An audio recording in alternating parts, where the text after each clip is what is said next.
Equity is the difference between the price paid for a property and the current value. Let's say you bought your home 7 years ago for $150,000 and just recently you've noticed other properties selling in your street for $200,000. That means you have potentially got $50,000 of equity in your current home. Let's also say that you purchased that home with a 10% deposit, meaning that you've got a mortgage for $135,000. So if you sold the property for $200,000, you will receive $65,000 less your selling fees, which includes your $15,000 deposit plus your $50,000 in equity. With me so far? So how do you use the equity which you've gained in your home without having to move and sell it? Stick with me and I'll tell you.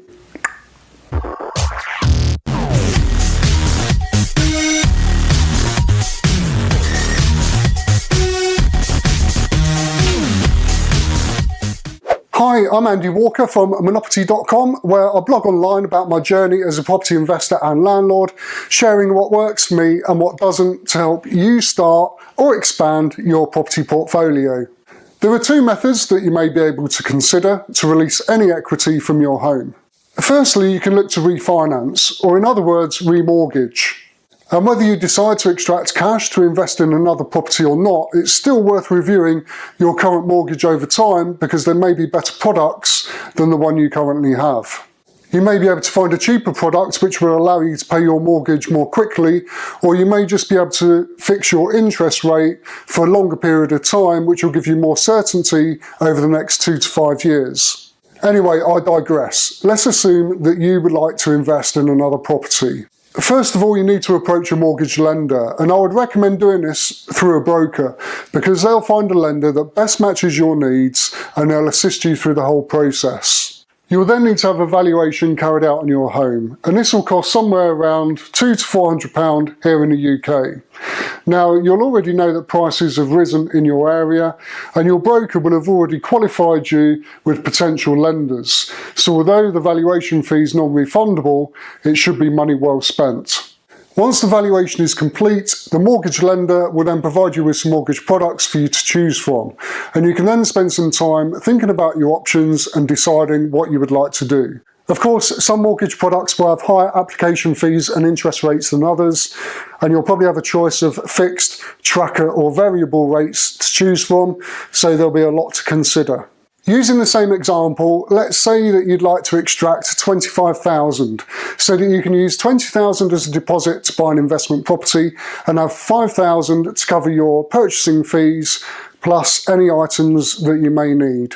You will then have a mortgage of $160,000 on a property valued at $200,000, meaning you'll have a better loan to value of 80% as opposed to when you first purchased the property at a loan to value of 90%. Once you've selected the mortgage product that you would like, you would then need to appoint a solicitor or conveyancer to handle the transaction, and you can expect to pay somewhere in the region of £500 for that service here in the UK. Once the transaction is complete, your previous mortgage will be repaid, your new mortgage will be in place, and the balance will be paid directly into your bank account, which is tax-free because it's a loan. You could then spend that cash on whatever you like. New car, luxury holiday, clothes, jewellery. Don't do that. I recommend using the money as a deposit to buy an investment property. You can use my Getting Started playlist for guidance to assist you in getting a good property that's in demand on the rental market. Provided you buy well, your net profit on your new rental property will cover the extra mortgage payment you now have on your home for extracting the $25,000, while still leaving you some more money to enjoy. If you'd like a new car or a luxury holiday, now is a better time to consider it because you'll have profit coming in from your rental income which can pay for it. And guess what? Once that car or holiday is paid for, you'll still have that income stream coming in from your investment property. That's the way to do it. The second method that may be available to you for extracting equity from your home is additional borrowing. This is where your current mortgage lender agrees to a further advance, which is typically at a different rate to your main mortgage. This option will work well if you don't want to switch lenders or if their offer is more competitive. And people often use this to fund home improvements as well as raising a deposit to buy investment properties. You'll still need to pay for the valuation of your home, but you'll be able to cut out the services of the conveyancer and the mortgage broker because you'll be staying with the same lender.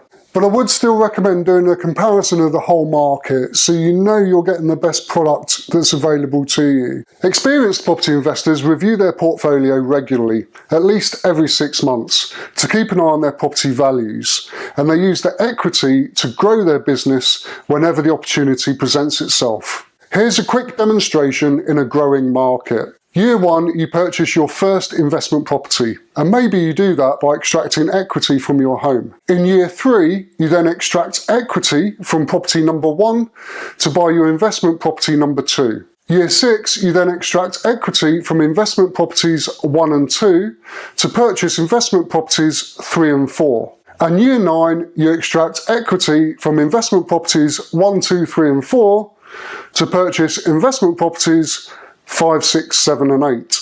You can see how the model works. There comes a point where it just snowballs and some people achieve financial freedom.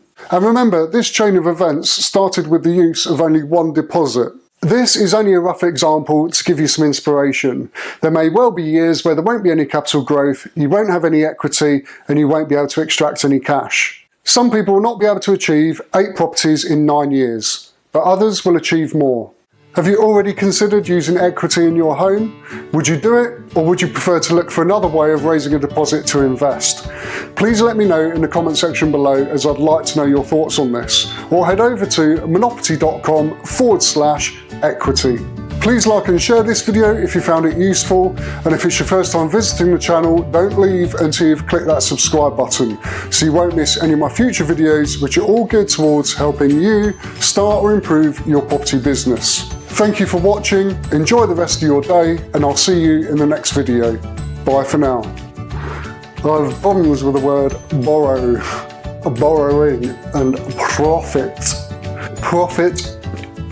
Profit. Profit. Profit. Profit.